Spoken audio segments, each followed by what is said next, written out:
Right now at 5:30, a teenager accused in the murder of a UNF employee faces a judge today. That's 17-year-old Dakarai Maxwell, charged in the shooting death of Joe Brenton at his Northwest Jacksonville home in September.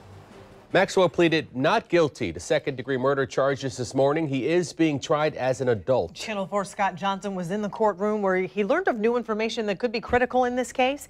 He's joining us now from downtown. Scott, what'd you find out?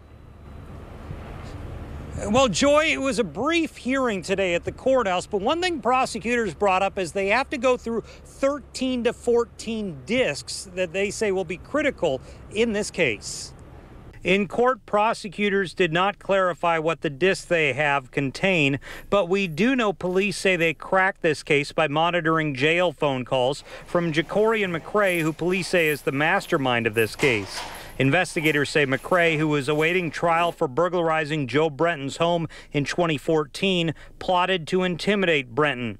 According to police, McCrae sent his girlfriend to convince Brenton not to testify against him, but when that didn't work, he sent Maxwell to kill Brenton. Gene Nichols is an attorney not affiliated with this case, who says Maxwell's attorney will likely point a lot of blame elsewhere. They're going to want to put as much as they possibly can on McCrae, as much as you can deflect from your own client in any cases such as this you're going to want to do.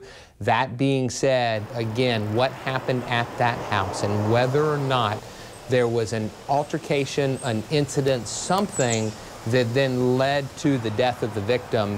I also spoke with Maxwell's father, who declined an on-camera interview outside court. He tells me his son is not a killer. I know he's innocent, he said. I went through his phone. I went through his Facebook. And he tells me there's no evidence his son was involved in this. He added, and look at what was going on at the Brenton home. He says there were criminal issues in the Brenton home, but I looked at police records and could not find any calls to the home in the past 2 years.